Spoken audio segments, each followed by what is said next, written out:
Mime என்பது என்ன அப்படின்னா வெறும் எக்ஸ்பிரஷன் மூலியா கன்வெர்ட் பண்ணிருப்போம்.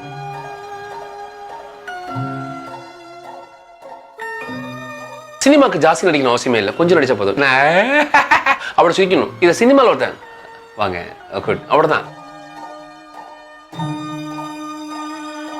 மெட்ராஸ்ல பெருமாள் ஒரு ரோல், அந்த ரோல் தான் இன்னைக்கு எனக்கு வாழ்க்கையை அடுத்த காலகட்டம் தள்ளி போச்சு. நிறைய படங்கள் நடிச்சிருப்பேன். என்னுடைய வாழ்க்கைக்கு முதல் துவமே வந்து ரஞ்சித் தம்பியா 3வது படத்துல இயக்குறாரு அப்படின்றது வந்து சாதாரண விஷயம் கிடையாது. ரஜினி சார் என்ன எப்படி பண்றீங்க, சூப்பர் பண்றீங்க, கோபி எங்க வரீங்க, எங்க இருக்கீங்க, பயந்த மாதிரியே இருக்கணும், பயப்படாத மாதிரி எப்படி எப்படி எப்படி பண்ணீங்க அப்படின்னு நான் அப்படியே பார்த்துட்டே இருந்தேன். அது எவ்வளவு பெரிய ராணியா இருக்கட்டும், மகாராணியா இருக்கட்டும், அழகான இருக்கட்டும், ரஜினி சார் தான் உலகத்திலே தி பெஸ்ட் அப்படி சொல்ல முடியும்.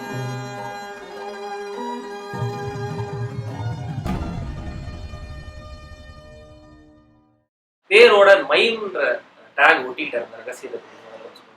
முதல் அனைவருக்கும் வணக்கம். என்னோட ஒரு மைம் கோபி. இந்த டேக் ஓட்டுறதுக்கான காரணம், நான் ஒரு மைம் ஆர்டிஸ்ட் பேசிக்காகவே. மைம் என்பது என்ன அப்படின்னா முகபாவனையை வச்சே வந்து தன்னுடைய அசைவுகள் மூலியமா ஒரு விஷயத்தை வெளிப்படுத்தத்தான். Mind and muscle work together சொல்லுவாங்க. உங்கள் மூளையும் சரீரத்தை வேலை பார்க்குற ஒரே ஆர்ட் எது பார்த்தீங்கன்னா மைம் மட்டும்தான். அந்த மைமில் வந்து எனக்கு அதை ரிசர்ச் பண்ணணும் ஆசை. மைம் தான் என்னை வந்து அடையாளம் படுத்துச்சேன் முதல்ல. அதனால் எனக்கு யார் அடையாளம் கொடுத்தாங்கன்ற விஷயத்த வந்து ஒரு பெரிய கலை அது. அதோட ஒட்டி இருக்குது எனக்கு பெரிய சந்தோஷம் தான். ஸோ இன்றைக்கி நல்ல முறையில் இருக்குது காரணமே என்னோட மைம் கடை தான். அது கூட மைம் கோபி படத்துல ஒரு தப்பு கிடையாது. எது சோறு போடுதோ அதை இப்போ ஞாபகம் வச்சுக்கணும். அந்த ஞாபகம் போட வைக்கிறதுக்கான ஒரு விஷயம் தான் அது. அதனால தான் அந்த பேரை என் கூட ஒட்ட வச்சுக்கிட்டேன். உங்கள் குடும்ப பின்னணி? நான் ஒரு ஜாயின்ட் ஃபேமிலியில் பிறந்தவங்க. ஒரு 36 பேர் கொண்ட குழு. இப்போ அப்படி தான் இருக்காங்க சென்னையில். அதே ஐநாவரம் அதே வீட்டில் தான் இருக்காங்க, கூட்டு குடும்பமாக இருக்காங்க. ஒரு 36 பேர் எல்லாருமே ரொம்ப இனிமையாக இருக்கக்கூடிய ஒரு குடும்பம் சூழ்நிலை. எல்லாருமே எம்ப்ளாயி வந்து ரயில்வே எம்ப்ளாயி தான் நிறைய பேர். அதில் ரயில்வேலேருந்து வேலை பார்த்தாங்க அப்பத்துலேருந்து. தாத்தா வந்து என்னுடைய பாட்டனார் வந்து வாட்டர் டேங்கில் ஒர்க் பண்ணாங்க. ஸோ நல்ல குடும்ப சூழ்நிலை தான் வளர்ந்தவன். எனக்கு வெக்கமானும் சூடு சோரணம் எல்லாம் பிரேக் ஆன இடமே அதுதான். ஏன் அப்படின்னா நான் பழைய சாதம் சாப்பிட்டு தான் வளர்ந்த பையன். ரொம்ப ஏழ்மையான குடும்பத்தை வந்த பையன் தான். நான் எடுத்த உடனே சில்வர் ஸ்பூனில் வளரவே இல்லை.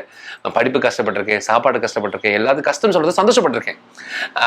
அது இல்லைன்னா எனக்கு தெரிஞ்சிருக்காது, இப்போ இருக்கிற சூழ்நிலை தெரிஞ்சிருக்காது. அப்படி வாழ்ந்த காலகட்டத்தில் தான் நான் வந்திருக்கேன். ஸோ என் குடும்பமே ரொம்ப அழகான விஷயம் தான். இன்ன வரைக்கும் நான் மட்டும் தான் இப்போ கல்யாணம் ஆனதுனால தனியாக வந்திருக்கேன். ஏன் அப்படின்னா நிறைய பெரிய குடும்பம் ஆச்சு இப்போ. அதனால எல்லாருமே தனித்தனியாக ஒரு வீடு பார்க்க ஆரம்பிச்சிட்டோம். அதனால தனியாக வந்திருக்கு இப்போ தான். இன்னும் அப்படிதான். அந்த குடும்பத்தினால தான் நிறைய விஷயங்களை கற்றுக்கிட்டேன். சகிப்புத்தன்மை என்ன, பொறுமைனா என்ன, எப்படி இருக்கணும் அப்படின்னு விஷயத்த ஒரு பிள்ளைய பார்க்குற விதமே மாறி இருக்கும். எல்லாமே ரொம்ப அழகான விஷயம் மாறுது. அது மட்டும் தான். மைம் அப்படின்னாலே காலேஜ் கல்ச்சரல்ஸ் தான் எல்லாரும் ஞாபகம்.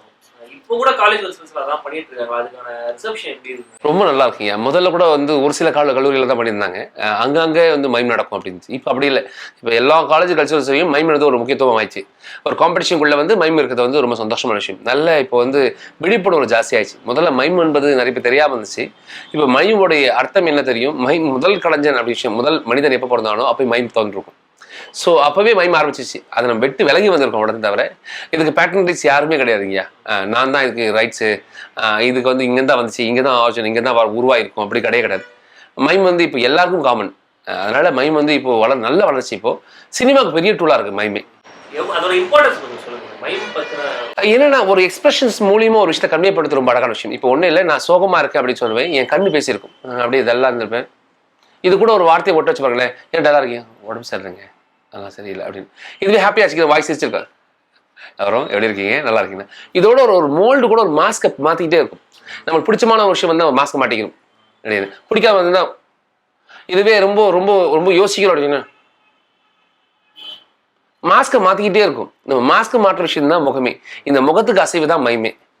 இப்படி ஒரு அழகான விஷயத்த வெளிப்படுத்துறது நம்ம முகம் தான். இந்த முகத்துக்கு கண்ணு, உங்களோட வாய்ஸ், உங்களோட நோஸு, அப்பர்ஜா, லோயர்ஜா, ஹைப்ரோஸ், இது எல்லாமே சப்போர்ட் பண்ணிட்டு தான்.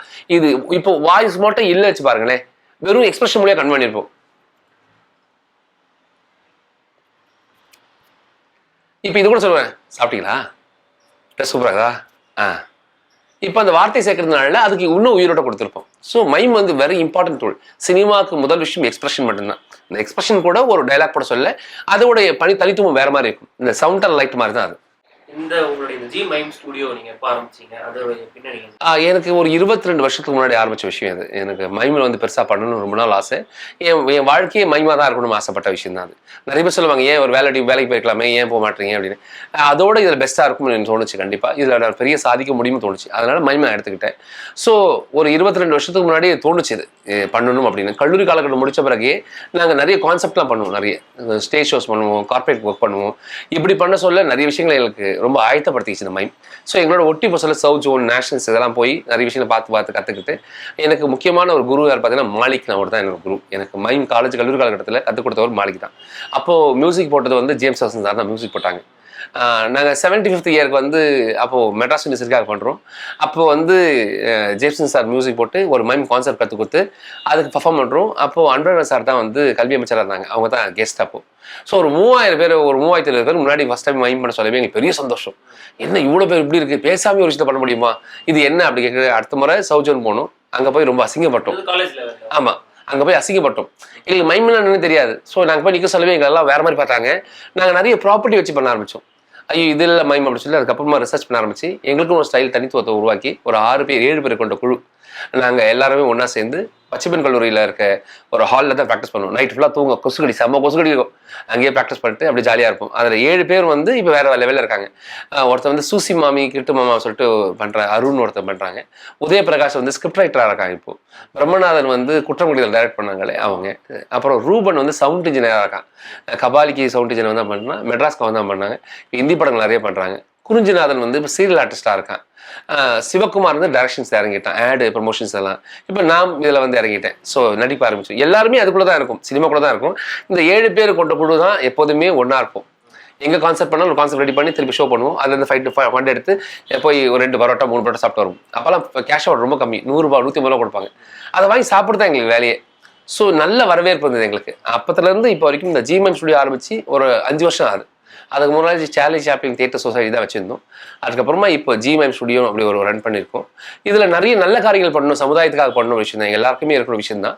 இந்த மைமை வச்சு என்ன பண்ண முடியும் சமுதாயத்துக்கு அப்படின்னா, இதில் ஒரு வருஷத்துக்கு ஒரு ஷோ பண்ணுவோம். அந்த ஷோவை ஃபண்டு கலெக்ட் பண்ணி சமுதாயத்தில் முடியாத மக்கள், அதாவது விடுபட்ட மக்கள், அப்பா அம்மா இல்லாத மக்கள்னு சொல்ல முடியாது, விடுபட்ட மக்கள், அந்த குழந்தைகளை படிப்பு செலவு நாங்கள் எடுத்திருப்போம். அதே மாதிரி மனநல பாதிக்கப்பட்ட தம்பிகளை அடாப்ட் பண்ணி அந்த குழந்தைகளை படிப்பு செலவு நாங்கள் எடுத்துப்போம். இப்போ இந்த வருஷம் என்னென்னா ஒரு ஷோ பண்ணும். எவ்ரி இயர் மா பண்ணும். இந்த வருஷம் மா பண்ணும். இந்த மா ஷோக்கு வந்து நிறைய மக்கள், சினிமா துறையில் நிறைய மக்கள் வந்து சப்போர்ட் பண்ணாங்க. நிறைய மக்கள் மேன்மக்கள் சப்போர்ட் பண்ணாங்க. ஸோ அந்த ஃபண்டு அந்த பைசாவை எடுத்து ஒரு 17 HIV பாதிக்கப்பட்ட குழந்தைகளை அடாப்ட் பண்ணியிருக்கோம். அந்த குழந்தைகளை எல்லாருமே கோயம்புத்தூர் கூட்டு போகிறோம். எப்படி அப்படின்னா ஒரு ஏஞ்சல் மாதிரி கூட்டு போகணும் எங்களுக்கு ஆசை. நல்ல துணிமணி போட்டு. இது வரைக்கும் எல்லாருமே இப்போ நோயாளியாக பார்த்துருப்பாங்க. முதல் டைம் ஏர்போர்ட்டே திரும்பி பார்க்கும் அந்த குழந்தைகளை. இது பப்ளிசிட்டியாக கிடையாது. அந்த ட்ரெஸ்ஸே அப்படி தான் இருக்கும். ட்ரெஸ் கோட்டே அழகாக தான் இருக்கும். அந்த ஃப்ளைட்டை கூட்டு போயிட்டு ஃப்ளைட்டில் இறக்கிட்டு அங்கே ஒரு 5 ஸ்டார் ஹோட்டல் தங்க வச்சு ஒரு 3 நாள் ஸ்டே பண்ணி பெரிய சந்தோஷத்தை அந்த குழந்தைங்களுக்கு. ஒரு மனுஷனுக்கு முதல் விஷயம் சந்தோஷம் தான். இப்போ லீவ் விட்டிங்கன்னா நம்மளாம் எங்கேயாவது சினிமா போவோம், இல்லை பார்க் போவோம், இல்லைன்னா ஏதாவது ஒரு விஷயத்தை என்டர்டைன்மெண்ட்குள்ளே போவோம். ஆனால் இந்த குழந்தைகள் லீவ் விட்டுச்சுன்னா திருப்பி அந்த ஹோமுக்குள்ளே தான் உட்காந்துரும். அந்த 4 சவுத்துக்குள்ளே தான் இருக்கும். அந்த குழந்தைகளுடைய சந்தோஷம் பெருசாக இருக்காது. ஸோ இந்த குழந்தைங்களோட சந்தோஷம் வேறும் அப்படின்னு முடிவு பண்ணி நம்ம ஜி மைம் ஸ்டுடியோ சார்பாக நிறைய மக்கள்லாம் ஒன்று சேர்த்து, எல்லா தமிழ் நடிப்புக்கார மக்கள் எல்லாருமே இங்கே நடிப்பயிற்சி நடக்குது. அந்த மக்களை எல்லாம் ஒன்று சேர்த்து ஒரு 85 பேர் சேர்ந்த குழு மொத்தமாக சேர்ந்து ஒரு மைமூன் பண்ணோம். 1.5 மணி நேரம் பண்ணோம். அதில் நல்ல வரவேற்பு, நல்ல ஃபண்டும் வந்துச்சு. ஸோ வர 18லேருந்து 22க்குள்ளே ஒரு நாள் கூட்டு போவோம். இதுக்கு பெரிய சப்போர்ட் நிறைய பேர் பண்ணுறாங்க. அதில் ஆனந்த் பழனிசாமி சார் வந்து குறிப்பிட்டு சொல்லலாம். அது மாதிரி அவர் நிறைய மக்கள்லேருந்து அவர் சொன்னோடனே நிறைய விஷயம் சொன்னாங்க. பண்ணுங்க கோப்பி அப்படின்னாங்க. நிறைய மக்கள் பண்ணுறாங்க. இதுக்கு மைம்லேருந்து சினிமாவுக்கு வந்த ஜேர்னின்றது எப்படி இருந்தது? ஏன்னா சினிமா நடிப்புன்றது வேறன்னு சொல்லுவாங்க. ரொம்ப செட்டிலாக இருக்கணும், எனக்கு க்ளோஸ் அப்ல இருக்கும், ரொம்பலாம் எக்ஸாக்டாக பண்ண முடியாது, ஸ்டேஜில் பண்ணுற மாதிரி. ஸோ அந்த டிஃபரன்ஸை நீங்கள் எப்படி ஃபீல் பண்ணீங்க? அந்த ஜேர்னி எப்படி இருந்தது? மைம் கலைஞர்கள் எல்லாருமே சினிமாக்குள்ளே போனாங்கன்னா ரொம்ப ஈஸியாக சர்வே பண்ண முடியும். தியேட்டர் ஆர்டிஸ்ட் எல்லாருமே உள்ளே போனாங்கன்னா சர்வே பண்ண முடியும், கண்டிப்பாக பண்ண முடியும். ஏன் அப்படின்னா சினிமாவுக்கு ஜாஸ்தி நடிக்கணும் அவசியமே இல்லை, கொஞ்சம் நடிச்ச போதும். இப்போ நான் சிரிக்கிறேன், மைம் சிரிச்சுனா அப்படி சிரிக்கணும், இது சவுண்ட் கட் பண்ணி சிரிக்கணும். இதை சினிமாவில் ஒருத்தன் வாங்க குட் அவ்வளோதான். இந்த இவ்வளோ நடித்த விஷயத்த இவ்வளோ நடிக்க ரொம்ப ஈஸி. இப்போ எக்ஸ்டெண்ட் பண்ண தான் கஷ்டம். சார் கொஞ்சம் மேலே நடிங்க, கொஞ்சம் மேலே நடிங்க அப்படின்னு சொல்லி நம்மளால் வர முடியாது. இப்போ இவ்வளோ நடிச்சிருக்கேன் சார், ரொம்ப ஜாஸ்தி கம்மி பண்ணிக்கிங்க, இவ்வளோ வேணாம் சார், இன்னும் கொஞ்சம் கட் பண்ணிக்கிங்க, இல்லை சார் இன்னும் கொஞ்சம் கட் பண்ணிங்க, நடிக்கவே இல்லை சார், இது போதும் சார்னுவாங்க. இப்போ என் சினிமா நடிகளுக்கு தேவையான விஷயங்கள் தான். இப்போ நடிப்பு என்பது இயல்பாக மாறி போச்சு. இயல்பாக இருந்தாலே போதும். ஒரு விஷயத்த புகுத்தி அதை வந்து கேரக்டர் இன்வால்வ் பண்ணிட்டு அதுக்கு என்ன தேவையோ அதுக்கு உண்மையாக ஜஸ்டிஃபை பண்ணாலே போதும். அந்த கேரக்டர் உண்மையாக லைவாக இருக்கும். வாழணும் அப்படி சொல்றது காரணமே அதான். அந்த கதாபாத்திரமா நீ இருந்தாலே போதும், அது கண்டிப்பாக உண்மையாக இருக்கும். இப்போ நான் பண்ணுற விஷயங்கள் எல்லாமே இயல்பாக தான் இருக்கும். ஏன் அப்படின்னா நான் தியேட்டர் பண்ணதுனால எனக்கு எக்ஸ்பிரஷன்ஸ் பெருசாக இருக்கும். சின்ன சின்ன விஷயங்கள்லேயே ஹைபால்ஸை கன்வே பண்ணும். ஒரு விஷயத்தை இமேஜின் பண்ணுறது தான் பெரிய விஷயம். அதான் மைம் ஒரு பெரிய ப்ளஸ். ஏன்னா இமேஜின் பண்ணியிருப்போம். இமேஜின் பண்ணி அதை வெளியே காட்டு. சேர் இருக்குன்னா சேர் இருக்கிற மாதிரி காட்டிருக்கணும். ஒரு டீனா டீ இருக்கிற மாதிரி காட்டணும். தண்ணியா தண்ணி எடுத்து குடிக்கிற மாதிரி காட்டணும். எல்லாத்தையும் இமேஜின் பண்ணி நடிப்போம். ஸோ இப்போ இருக்கும் போது அதை லைவாக பண்ணிப்போம். ரொம்ப ஈஸியாக இருக்கும் எங்களுக்கு எல்லாருக்குமே. நீங்க நடிக்கிற ரோல்ஸ் பார்த்தீங்கன்னா மோஸ்ட்லி நெகட்டிவ் ரோல்ஸாவே கொடுத்துருக்காங்க. ஒரே மாதிரியான கதாபாத்திரங்கள் கூட்டுறது கொஞ்சம் இல்லை, நிறைய இப்போ மாறி தான் வந்திருக்கு. நிறைய விஷயம் மாறி. எனக்கு எந்த கதாபாத்திரம் சரிங்கய்யா, லவ் ஒன்று தாங்கய்யா. ஒரு பொண்ணு ஒரு பையன் லவ் பண்றான் அப்படின்னு ஒரு கான்செப்ட், சின்ன கான்செப்ட் தான். இது படத்துக்கு மாறுது இல்லைங்களா? அந்த எண்ணங்கள் மாறி இருக்கும். வேரியேஷன், நிறைய வேரியேஷன்ஸ் இருக்கும். லவ்லையும் அப்படிதான். ஒரு வில்லன் கதாபாத்திரம் ரொம்ப ரொம்ப முக்கியமான தளம். ஒரு பாசிட்டிவ் ஒரு நெகட்டிவ் ஒரு சொல்ல கண்டிப்பா ரெண்டுமே பேசப்படும். நெகட்டிவா நடிக்கிறது ரொம்ப கஷ்டம், பாசிட்டிவ் நடிக்கிறது ரொம்ப ஈஸி. தன்னை நல்லவன் காட்டிக்கிறது ரொம்ப ரொம்ப ஈஸிங்க. ஒருத்தன் கெட்டவன் காட்டுறது ரொம்ப கஷ்டம். அந்த கெட்டவனா ஏத்துக்கிறதுக்கு அவன் அதுக்கு ஜஸ்டிஃபை பண்ணணும். அதை வந்து அந்த நடைமுறையிலையும் பாவனையிலையும் அவனுடைய டைலாக் டெலிவரியிலும் எல்லாத்தையும் அவன் வந்து ரவுடி இல்லை ஒரு பெரிய வில்லன் அப்படின்னு காட்டுறது ரொம்ப ரொம்ப கஷ்டம். என் நல்லவன் காட்டுறது ரொம்ப ஈஸி. ஸோ அது ரொம்ப ரொம்ப ரொம்ப ரொம்ப கஷ்டமான ஒரு தொழில், கஷ்டமான ஒரு விஷயம் தான் அது. அதில் பண்ணுறது ரொம்ப சந்தோஷம் எனக்கு. ஏன்னா ஸ்கோப் நிறைய இருக்கும் நடிக்கிறதுக்கு. நல்லவன் நடிக்கிறது ரொம்ப ஈஸி சொன்னேன். ஒரு மனுஷனை நம்ம யாராவது ஒரு படம் பார்த்து வெளியே சொல்ல திட்டிட்டு போனாலே போதும், நான் பாஸ். திட்டுற மாதிரி இருக்கணும். ரொம்ப குறைஞ்ச டைம்ல நீங்க வந்து கார்த்தி, தனுஷ், அப்புறம் வந்து விஷால் மாதிரி முன்னணி நடிகர்கள் நடிச்சு அவங்க கூட நடிக்கும்போது அவங்க நடிப்புக்கு என்ன மாதிரியான இது கொடுத்தாங்க காம்ப்ளிமெண்ட்ஸ்? உண்மையிலே மேன்மக்கள் தான் சொல்றதுக்கான விஷயம் தான் எல்லாமே. உண்மையிலே எல்லா மக்களுமே எல்லாமே அப்ரிஷியேட் பண்ற விஷயம் இருக்கு சார். தனுஷ் சார் ஆகட்டும், நம்ம விஷால் சார் ஆகட்டும், இல்லை கார்த்தி சார் ஆகட்டும், எல்லாருக்குமே ரொம்ப பிடிச்சமான விஷயம் தான் எனக்கு. ஏன் அப்படின்னா நான் ஒட்டி போயிடுவேன். எந்த விஷயம் எந்த கதாபாத்திரம் அதை ஒட்டி போயிருப்பேன். அதுக்காக நிறைய வேலை பார்ப்பேன், மெனக்கெடுப்பேன். ஸோ இவங்க கிட்ட எப்போதுமே கெட்ட பேர் வாங்க மாட்டேன். எப்போதுமே என் தொழில் அப்படி சொல்லவே அது எங்கே தான் நடிப்பேன். அது எந்த தளமாக இருந்தாலும் சரிங்க, அதில் ஒர்க் பண்ணணும்னு ஆசைப்படுவேன். எல்லாருக்கிட்டையுமே நல்ல பேர் தான் இருந்துச்சு எனக்கு. ரொம்ப ரொம்ப சந்தோஷம். ஒரு கம்ஃபர்டபுள் ஜோன் இருந்துச்சு எல்லாருக்கிட்டுமே. அந்த பெரிய ஸ்டார்ஸ் அவங்க கூட வந்து நான் பெரிய அப்படிங்கிற விஷயத்த கொண்டு போவே இல்லை. அவங்க ரொம்ப இயல்பாக தான் இருந்தாங்க. அதுவே எங்களுக்கு பெரிய சந்தோஷம் உண்மையிலேயே. அதுக்கு டைரக்டர்ஸ் தான் முக்கியத்துவம். எனக்கு முதல் அதான் சொன்னேன், நிறைய படங்கள் நடிச்சிருப்பேன். என்னுடைய வாழ்க்கைக்கு முதல் துவமே வந்து ரஞ்சித் தம்பியா. அவங்க மூலியமா தான் என்னுடைய அடுத்த வாழ்க்கையை ஆரம்பிச்சு சொல்லலாம். இன்னைக்கு நான் வந்து சுகபாசியா வாழ்றதுக்கான ஒரு காரணம் என்னன்னா ரஞ்சித் தம்பியா மட்டும். மெட்ராஸ்ல பெருமாள் ஒரு ரோல், அந்த ரோல் தான் இன்னைக்கு எனக்கு வாழ்க்கையை அடுத்த காலகட்டம் தள்ளி போச்சு. எனக்கு ஒரு பெரிய வில்லனா இருக்கட்டும், நல்ல நடிகன்னு சொல்றதுக்கான விஷயமா இருக்கட்டும், அதுக்கான முன்னோடியே வந்து ரஞ்சித் தம்பியா. அது வாழ்நாள் ஃபுல்லாக நான் நன்றி சொன்னாலும் அது தகும். இந்த வாழ்க்கை என் தம்பிக்கு மட்டும்தான், தம்பியாக மட்டுமே. அப்படி காலகட்டத்தில் அப்போ பெருமாள் ரோல் போட சொல்ல கார்த்தி சார் சொல்லிட்டு போறாரு, என்ன இழைச்சிட்டீங்க, நான் ஒத்துக்க மாட்டேன் அப்படின்ட்டு போயிட்டாரு. அப்போ கொஞ்சம் வெயிட்டாக இருந்தேன், கொஞ்சம் வெயிட் கம் பண்ணிக்கிட்டேன். இழைச்சிட்டீங்க ஒத்துக்க மாட்டேன், நான் சும்மா விளையாட்டு சொல்லிட்டு போறேன்னு நினச்சேன். திரும்பி கடைசி நாள் வந்து பேசுகிறேன் சொன்னாங்க, நான் ஒத்துக்கவே இல்லை, நீ பெருமாள் இழைச்சிட்டீங்க அப்படி ஜெய்ஜாண்டிக்கா இருந்தீங்க, ஏன் நான் ரஞ்சித் சார் சொன்னேன் அப்படின்னாரு. அப்போதான் சீரியஸாக பேசியிருக்காருன்னு. இல்லை சார் கொஞ்சம் வெயிட் கம் பண்ணுங்க, அதான் அழகா இருந்தது உங்களுக்கு, அப்படியே வெயிட் இருங்க அப்படின்னு போனாங்க. ரொம்ப நல்லா பேசுவாங்க, நிறைய பர்சனல் நிறைய அழகாக பேசுவாங்க. அந்த அந்த ஒரு ஆர்டிஸ்ட்க்கு ஒரு பெரிய ஸ்டார்ன்ற வேல்யூவே வச்சுக்க மாட்டாங்க. சக நடிகர்கிட்ட எப்படி சக மக்கள் டெவலப் அப்படி தான் இருப்பாங்க. அவர்கிட்ட அப்படி தான் இருந்துச்சு. தனுஷ் சார்கிட்ட எப்படி இருந்துச்சு.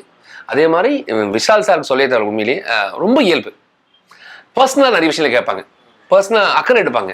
இதெல்லாம் வந்து ரொம்ப நல்லா ரொம்ப லைவாக வந்துச்சு. இப்போ ரீசெண்டாக வந்து கபாலி படத்துக்கும் அப்படி தான் இருந்துச்சு. தலைவர் வந்து பேச சொல்ல அவ்வளோ பெருமையாக எங்களுக்குலாம். சூப்பராக பண்ணுறீங்க, என்ன எப்படி ஏன் முடி வெட்டீங்க அப்படி ஒரு பர்சனலாக ஒரு விஷயத்த பேச சொல்ல, நல்லா பண்ணுறீங்களே அப்படின்னாரு. உங்களுக்கு பிரேக் வந்துச்சா அப்படின்னு கேட்டாங்க. இதெல்லாம் வந்து அக்கறை. தனிப்பட்ட முறையில் இப்படி இருக்க சொல்ல தான் நமக்கு பெரிய மதிப்பு மரியாதை கூடும். ஒரு மனுஷனுக்கு என் மேலே பாசம் வைக்கணும் அப்படி சொல்ல முடியாது. அப்படி சொல்லி வச்சேன்னா அந்த வேஷம், சொல்லாமல் வந்தால் தான் பாசம். இந்த நடித்த மக்கள் எல்லாருமே என் கூட ரொம்ப அழகாக இருந்த காரணமே என்னென்னா ரொம்ப இயல்பாக இருப்பாங்க. அதுவே பெரிய சந்தோஷம் எனக்கு.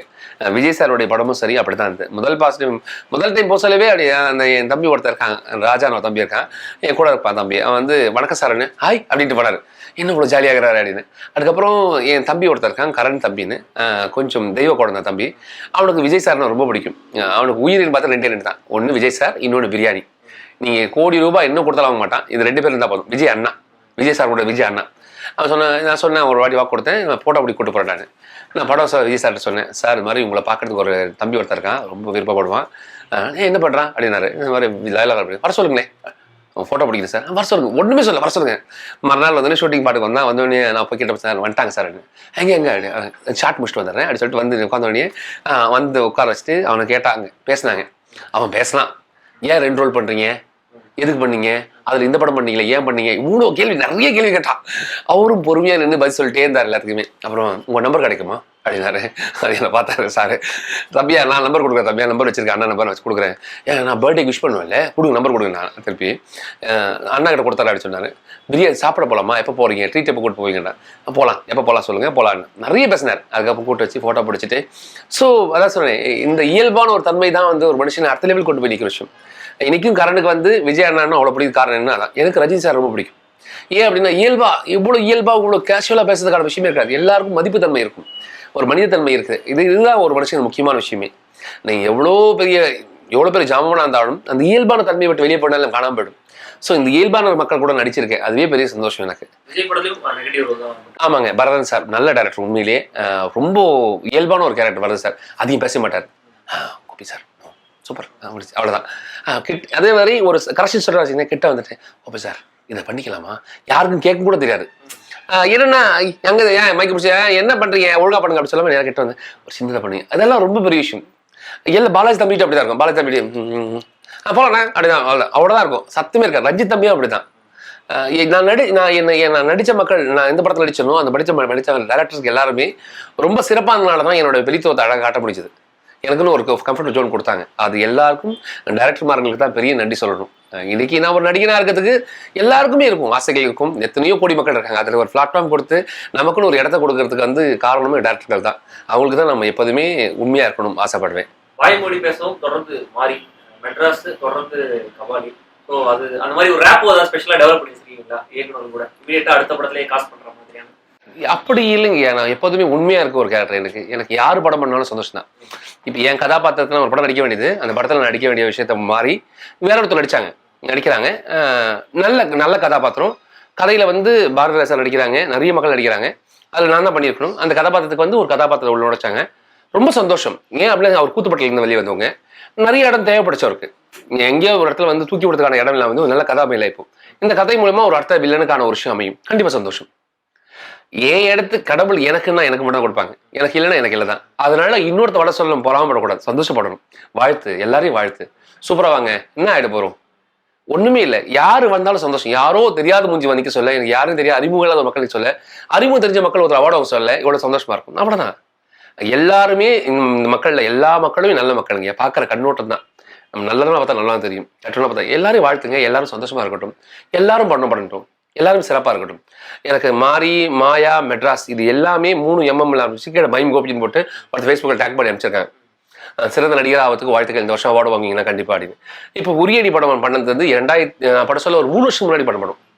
இந்த படத்தை பார்த்து இப்போ சொன்னாங்க, நம்ம இயல்பா பண்ணியிருக்கீங்க, சிறப்பாக பண்ணியிருக்கீங்க அப்படின்னு. அந்த காலகட்டத்துக்கு அது ரொம்ப அழகா இருந்துச்சு. இது மாதிரி ஒரு மேஜிக் தான் எல்லாமே.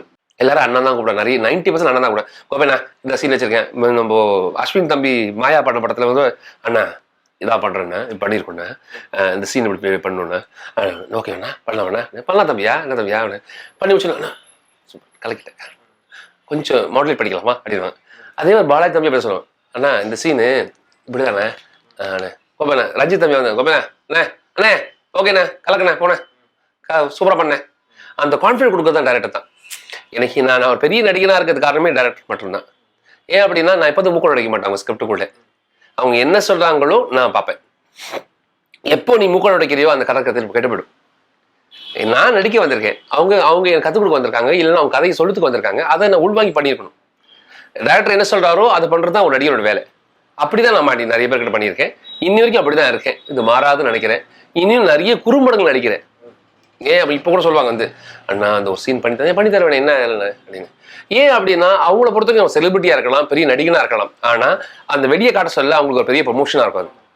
ஸோ அது அவங்களுக்கு பெரிய ஸ்டெப்பா இருக்கும், ஒரு முதல் படியா இருக்கும். யார் நடிச்சிருக்கா, மைம் கோபி பேர்ட் ரவி நடிச்சிருக்கா. நேற்று ஒரு படத்துக்கு நடிச்சிருந்தோம், சாவுடான ஒரு படத்துக்கு. நேற்று ஸ்கிரீன் பண்ண கூப்பிட்டாங்க. படம் சார் அதில் நான் சின்ன கதை ரிஹர்சல் முடிச்சுட்டு வந்து அப்படியே ஃபோன் கட்டத்துக்கு போயிட்டாங்க தம்பிங்க. அதை ஸ்க்ரீன் பண்ணி எனக்கு போஸ்டர் போட்டு, ஆனால் நாளைக்கு வந்து ஸ்க்ரீன் பண்ணுறோம் வாங்கண்ணா, சாவுடான்னு படம் பேர். ரொம்ப சந்தோஷம். இப்போ என்னை பொறுத்த வரைக்கும் சின்ன கதாபாத்திரம், சின்ன ரோலாக கூட. ஆனால் அவங்கள பொறுத்த வரைக்கும் பெரிய விஷயம், ப்ரொமோஷன் பண்ணுறதுக்காகட்டும், இல்லைன்னா சொல்கிறதுக்காகட்டும், அவங்களுக்கு ஒரு தம்பிக்கு ஒரு வாழ்க்கை அமையும். கண்டிப்பாக என்னால் ஒரு விஷயம் நடக்குது, நல்ல விஷயம் நடக்குதுன்னா கண்டிப்பாக நான் கூட நிற்பேங்கய்யா. என்னால் ஒருத்தர் கஷ்டம் நடக்குது அப்படின்னா கண்டிப்பாக கூட இருக்க மாட்டேங்கய்யா. தளத்துக்குள்ளே போனீங்கன்னா தம்பியா டைரக்டராக பார்ப்பேன் நான். தளத்துக்கு வெளியே வந்துட்டா என் தம்பியாக தான் பார்ப்பேன் நான். இன்னைக்கு அதான் சொல்றேன், நான் தின்ற போஜனம், என்னுடைய வாழ்க்கை எல்லாமே, காரு பங்களா எல்லாமே, இன்னைக்கு வந்த விஷயம் எல்லாமே ரஞ்சித் அம்யா மட்டும்தான். ஏன் அப்படின்னா, பெரும்பாலும் ஒரு கதாபாத்திரத்துக்கு வந்து 2 கேரக்டர் வந்து சண்டை போடுச்சு. இந்த கேரக்டர் நான் பண்றேன், இந்த கேரக்டர் கோபி பண்ண சொல்லுங்க அப்படின்னு. ரஞ்சித் அம்யா விடவே இல்லை, இந்த கேரக்டர் கோபி தான் பண்ணுவார் அப்படின்னா. ரஞ்சித் அம்யா எனக்கு எப்படி தெரியும் அப்படின்னா, ஃபைனான்ஸ் காலேஜ் படிச்ச சொல்ல அப்போ தீப்பந்தத்தை வச்சு நிறைய ஸ்ட்ரீட் பிளே எல்லாம் பண்ணுவாங்க. அந்த வீதி நாங்கள் பண்ண சொல்ல நாங்களாம் பார்க்க போவோம். எங்களையும் கௌரவிக்கிறதுக்கு அண்ணா கூப்பிட்டு வந்து பார்க்க சொல்லி கூப்பிடுவாங்க. அப்போ தம்பியா வந்து ஒரு படம் கமிட் ஆகிறாங்க, கமிட் ஆகி ஒரு ப்ரொடக்ஷன்ல கமிட் ஆகி உட்காந்து பேச சொல்ல அதுக்கு ஒரு கதாபாத்திரம் கொடுக்கறதுக்காக நாங்கள் போய் கிரவுண்ட்ல போய் பேசுறோன்னே எப்படி இப்போ இருக்காங்களோ அப்போ அப்படி தான் பேசுனாங்க. நான் பண்றேன்னா காஸ்டியூம் பண்ண சொல்லி கூப்பிடுறேன், கண்டிப்பாக கூப்பிடுறேன் அப்படின்னு. அட்டகத்தி படம் பண்ண சொல்ல நம்ம ஸ்டுடியோலேருந்து ஹரின்னு ஒரு தம்பியை கூட்டு போய் ஜானியா பண்ணியிருப்போம் மெட்ராஸ்ல. ஹரி, தவுள்னு ஒரு பையன், அப்புறம் கார்த்திகை 3 பேரை கூட்டு போயிட்டேன். தம்பியா இந்த படத்தில் பண்ணணும் தம்பி அப்படின்னு. அண்ணா உனக்கு ரோலே கிடையாதுண்ணா, எல்லாம் சின்ன சின்ன பசங்க பண்ணுறதுண்ணா, நீ பெருசாக இருக்க, நீ பண்ண முடியாது, அடுத்த படத்தில் பண்ணலாம், இந்த 3 பேர் தம்பியா, இந்த 3 பேர் சான்ஸ் கொடுக்குறேன் ஒன்றா அப்படின்னு. அந்த 3 பேர் சான்ஸ் கொடுத்து அதுலேருந்து ட்ராவல் ஆகணும் தான் ஜானி. மெட்ராஸில் பேப்பர் வச்சு பைத்தியக்காரன் பண்ண சொல்ல அன்றைக்கி வந்து பேசப்பட்டது காரணம்னா அன்றைக்கி அட்டகடத்தில் அவங்க தம்பி வாய்ப்பு கொடுத்துதான். அதே மாதிரி அடுத்த படத்தில் சான்ஸ் கொடுப்பேன்னா உனக்கு அப்படி சொன்ன வாக்கு கொடுத்து காப்பாற்றுவான். இல்லைன்னா இல்லை தான். பெருமாள் ரோல் ஆடிஷன் வச்சாங்க, நல்லா தான் பண்ணுறேன், ஏன் நான் பண்ண வேண்டியதானே அப்படி தான் கேட்டாங்க முதல்ல. அந்த பெருமாள் வந்ததுக்கப்புறம் இன்னி வரைக்கும் பெருமாள் எங்கே போனாலும் பேசப்படுது. எந்த இடத்துக்குள்ள பெருமாள் தானே சார் மெட்ராஸ் படத்தை பண்ணியிருக்கீங்களே அப்படின்னு. ஸோ அந்த அங்கீகாரத்தை கொடுத்தது காரணமே ரஞ்சித் அம்யா மட்டும் தான். அதான் சொன்னேன், வாழ்நாளில் கடவுளை நேராக பார்த்து கிடையாதுங்கய்யா. கடவுள் என்பது எங்கே தோடுவாங்க தெரியாது. கடவுள் யார் பார்த்தீங்கன்னா மனுஷ உருவம் தான் கடவுள் வருவாங்க. நமக்கு யார் நல்லது செய்கிறாங்களோ அவங்களும் கடவுள். நம்ம தேவைகளை யார் பூர்த்தி பண்ணுறாங்களோ அவங்களுக்கு கடவுள். உங்கள் பசியே நான் பூர்த்தி பண்ண சொல்ல கடவுளாக தெரிவேன். எனக்கு ஃபீஸ் கட்டணும், பைசாவே இல்லை, ஒன்றுமே இல்லை கையில், அண்ணாதே நிற்க சொல்ல யாராவது ஊற்றலானா அப்படின்னா ஃபீஸ் கட்டினா அப்படி சொல்ல என் கடவுளாக தெரியாது. அப்போ கடவுள் என்பது யார்? மனித உருவத்தில் இருக்கவங்க தான். ஸோ எனக்கு எல்லாமே கடவுளாக தோணுது. ஸோ நல்ல மக்கள் எல்லாமே கடவுள் தான் எனக்கு. அப்படி ஒரு ரஞ்சித் அம்யா வாழ்க்கையை அமைச்சதுனால எனக்கும் ஒரு வகையில் ரஞ்சித் தம்பியாவே பார்க்க தோணுது. ஸோ ரஞ்சித் தம்பியா மாதிரி தான் எல்லாருமே. அதில் முக்கியத்துவமான விஷயம் தான் அது. இன்னைக்கும் என் ஃபோட்டோ மேலே மாட்டிச்சு, தம்பியோட ஃபோட்டோ மேலே மாட்டிச்சு காரணமே அதான். இத்தனை முகங்கள் நடுவிலும் ஒரு முகம், மனுஷ முகம் இருக்கும், நான் தேடி கண்டுபிடிக்கணும். ஸோ அப்படிதான் எனக்கு ரஞ்சித் அம்யா மேலே பெரிய பாசம் இருக்கு. ஏன் அப்படின்னா லைவாக இருக்கும் கேரக்டர், தப்பாக இருக்காது, பொய் பேசாது, மூஞ்சிக்கு நேராக ஒரு பேசிட்டு பின்னாடி ஒரு பேசாது. தப்புன்னா தப்பு தான், அது யாராக இருந்தாலும் தப்பு தான் அப்படி சொல்லக்கூடிய ஒரு கேரக்டர். இது தில்லு வேணும் முதல்ல, எல்லாரையும் மனுஷனாக பார்க்கக்கூடிய ஒரு கேரக்டர் இருக்கு. இது எல்லாமே ரொம்ப அழகு ரஞ்சித் அம்யா கிட்ட. இந்த வயசுல பொறுமை ரொம்ப ரொம்ப முக்கியம். இப்போ மெட்ராஸ் படத்துல ஒரு நாளைக்கு வந்து ஒரு சீன் எடுக்கணும், அந்த சீனுக்கு வந்து டேக் மேல டேக் போயிட்டே இருக்கு, ஒரு இடத்துல கோவம் காட்டவே இல்லை. அந்த ஃபர்ஸ்ட் டேக் எப்படி ஆரம்பிச்சாங்கன்னு தம்பியா அப்படியே தான் முடிச்சாங்க. தம்பியா அந்த முடிய சொல்ல எல்லாரும் கிளாப் பண்ணாங்க, அவர் யாருமே காரணம் பண்ணவே இல்லை. அந்த ஆர்டிஸ்டையும் சூப்பர்ண்ணா அண்ணா தண்ணி கொடுண்ணாக்க பரவாயில்ல ஒன்றும் போகலாண்ணா கேமரா பார்த்துருக்கீங்கன்னா இப்படி போயிட்டே இருந்துச்சு. ஆனா ஒரு இடத்துலையும் கோவத்தை காட்டவே இல்லை. முடிஞ்சு படம் வந்து ஒரு பெரிய பேர் கிடைச்சது அவருக்கு. ஆனா அது யாருன்னு சொல்ல விருப்பப்படலை. ஏன் அப்படின்னா இப்ப நான் சொன்ன வச்சிங்களேன், அது காரணம் பண்ண ஆரம்பிச்சிடணும். அந்த பொறுமை, அந்த தம்பியோட பொறுமை, அந்த வயசுல இந்த வயசுல இவ்வளவு பொறுமையா இருக்குது ரொம்ப ரொம்ப. அதனாலதான் கடவுள் வந்து ரஜினி சார் இயக்கத்துக்கு கொடுத்துருக்காரு. 3வது படத்துல இயக்குறாரு அப்படின்னு வந்து சாதாரண விஷயம் கிடையாது, பெரிய. அதுவும் ரஜினி சார் பாராட்டிட்டு போயிருக்காரு. காரணம் என்ன அப்படின்னா அந்த கதாபாத்திரம் ரொம்ப அழகா டிசைன் பண்ணியிருக்காங்க ஆண்டவன். அந்த கடவுள் அவ்வளோ அழகா டிசைன் பண்ணி அந்த பொறுமையை கொடுத்து அந்த பக்குவத்தை கொடுத்து, அதான் சொன்னேன், ஒரு ஹேண்டில் பண்ற விஷயம் ரொம்ப அழகா இருக்கும் தம்பி. இது எல்லாரையும் சந்தோஷமா வச்சிருப்பான், யாருமே துக்கமா இருக்கவே மாட்டோம். அதே மாதிரி எல்லாரும் சாப்பிடணும், எல்லாரும் சந்தோஷமா இருக்கணும், அவ்வளவுதான் தம்பியோட ஆசையே. அது பெரிய குவாலிட்டிங்கய்யா. அவன் டைரக்டரா இல்லைன்னா கூட சரி தம்பியா மதிப்பேன்.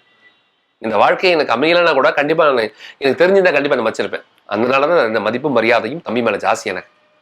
கபாலி வாய்ப்பு ஆடிஷன், கபாலி ஆடிஷனுக்கு அப்போ தம்பியை வாழ்த்ததுக்காக நாங்கள் போயிருந்தோம். எல்லாரும் மொத்தமாக எங்கள் ஸ்டுடியோவில் எல்லா மக்களும் போவோம், எப்போதும் போவோம். நாங்கள் எங்கள் மக்களை வாழ்த்ததுக்கு எப்போதுமே நாங்கள் எல்லா மொத்தமாக போயிட்டு அவங்களுக்கு ஒரு பொக்கே கையில் கொடுத்துட்டு வாழ்க வளப்படும் சொல்லிட்டு வாழ்த்துட்டு வருவோம். ஏன் அப்படின்னா வாழ்த்துக்கள் ரொம்ப ரொம்ப முக்கியம், பாசிட்டிவாக இருக்கிறது ரொம்ப ரொம்ப முக்கியம். அப்படி போய் வாழ்த்து சொல்ல அப்போ தம்பி சொன்னா, ஆனால் ஒரு 3 நாள் ஷூட்டர் நினைக்கிறேன்னா சொல்கிறேன் அப்படின்னு சொல்லிட்டு அனுப்பிச்சிட்டாங்க. திருப்பி ஃபோன் பண்ணாங்க, அவசரத்தில் ஃபோன் பண்ணி ஆனால் கோப்பையில் வாங்க அப்படின்னு சொல்லி பார்த்தாங்க. லுக்கு பார்க்க சொன்னாங்க அப்படி சொல்லி லுக்கு காட்டினாங்க. லுக்கு மொட்டை அடிக்கணும் அப்படி சொன்னேன். மொட்டை அடிக்கிற சொன்னாங்க. தம்பியா மொட்டை அடிக்கணும்ண்ணா, சரி தம்பியா அடிக்கிறேன் தம்பியா, ஒரு 3 நாள் நல்லா தான் வரும்ண்ணா, பண்ணிக்கிங்கண்ணா அப்படின்னா. சரி தம்பியா ஆகட்டும் தம்பியா அப்படின்னு சொல்லிட்டு வந்துட்டேன். திரும்பி ஒரு நாள் வந்து முடிவெடுக்க சொன்னாங்க, முடிவெடுத்து கூப்பிட்டாங்க. முடிவெடுத்து கூப்பிட்டு நாளைக்கு 31 அன்னைக்கு மலேசியா கிளம்பணும்ண்ணா அப்படி சொன்னாங்க. சரிங்கண்ணா, மலேசியா தான் அவங்க ஷூட் அப்படின்னா. மலேசியா போனேன். அங்கே போனால் தான் என் கதாபாத்திரமே தெரிஞ்சுது. எனக்கு ஒரு பிளேசரு, எல்லாரும் கோபி நார்மல்லையா ஒரு கோபி பார்த்த கேரக்டர் அப்படியே டோட்டலாக உல்டா சிதா மாதிரி கோட்டு ஷூட்டு பிளேசர்லாம் போட்டு ஒரு ஹைஃபை கேரக்டர் மாதிரி ஆயிடுச்சு. அது எல்லாருக்கும் பயங்கர சந்தோஷம், எனக்கே பெரிய சந்தோஷம். எனக்கே லுக்கி வேற இருந்துச்சு.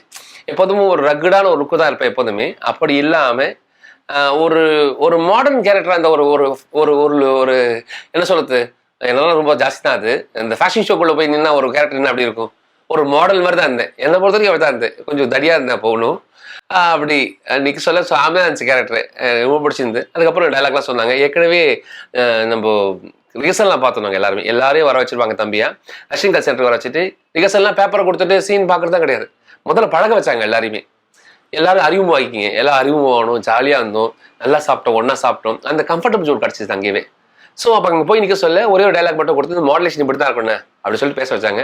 அங்கே போய் முதல் டைலாக் பேச சொல்லவே தலைவர் முன்னாடி உட்காந்துருக்காரு, நான் இப்படி உட்காந்துருக்கேன், அப்படி கை மேலே கை போட்டு உட்காந்துருக்கேன். தலைவர் வந்து எதிர்க்க உட்காந்து தலைவர் கிட்ட தான் பேசணும்.